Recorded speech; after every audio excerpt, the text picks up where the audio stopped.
తెలంగాణ అన్నవరాన్ని అన్ని విధాలుగా అభివృద్ధి చేస్తానని మంచిర్యాల ఎమ్మెల్యే ప్రేమసాగర్ రావు అన్నారు. మంచిర్యాల జిల్లా దండేపల్లి మండలం గూడెం సత్యనారాయణ స్వామి ఆలయంలో దాతల సహకారంతో 30 లక్షల వ్యయంతో నిర్మించిన నూతన వ్రత మండపాన్ని జిల్లా కలెక్టర్ కుమార్ అలాగే దీపక్తో కలిసి ఆయన ప్రారంభోత్సవం చేశారు. ఆలయ అధికారులు బాజా భజంత్రులు మేళతాళాల మధ్య పూర్ణకుంభంతో స్వాగతం పలికారు. ఈ సందర్భంగా ఎమ్మెల్యే మాట్లాడుతూ ఇంత గొప్ప కార్యక్రమానికి ముందుకు వచ్చి సహకరించిన దాతలను ఆయన అభినందించారు. ఆలయంలో నెలకొన్న సమస్యలు పరిష్కరిస్తారని తెలిపారు.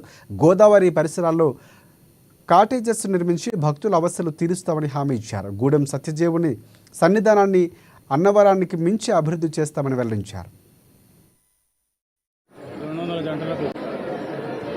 కళ్యాణం సత్యనారాయణ స్వామి వ్రతం చేసుకోవడానికి వాళ్ళు తయారు చేసిన వాళ్ళకు చందాలు ఇచ్చిన దాతలందరికీ ప్రత్యేకంగా ఈ కార్యక్రమానికి సమయం నుంచి వచ్చిన కలెక్టర్ గారికి, అదేవిధంగా డీసీపీ గారికి, ఎంఆర్ఓ గారికి అందరికీ దీన్ని ఇంత పెద్ద ఎత్తున అరేంజ్ చేసిన యువ గారికి మరియు ఇక్కడ ఉన్న అయ్యగారులందరికీ భక్తులకు ప్రత్యేకంగా దండపేట మండలికి వచ్చిన మా అందరి నాయకులందరికీ ప్రత్యేక ధన్యవాదాలు, కృతజ్ఞతలు. ఇటువంటి అవకాశం మాకు ఇచ్చినందుకు తప్పకుండా ఇది ఎంతో పుణ్యం చేసుకుంటే తప్పకుండా అవకాశం రాదు.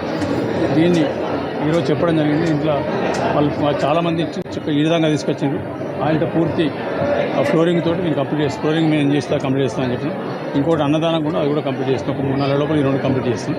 దీంతోపాటు వచ్చే కార్తీక పౌర్ణమి నాటికి ఖచ్చితంగా ఈ సత్యనారాయణ స్వామి టెంపుల్ కానివ్వండి, దీని పరిసర ప్రాంతాలు కానివ్వండి, నా భూతో నా భవిష్యత్తు అన్నట్టుగా అన్నవరం సత్యనారాయణ స్వామి టెంపుల్కు ధీటుగా అవసరం ఉంటే దానికన్నా మంచిగా చేసి ఖచ్చితంగా, ఎందుకంటే వాళ్ళకు మనకు ఒక తేడా ఉన్నది.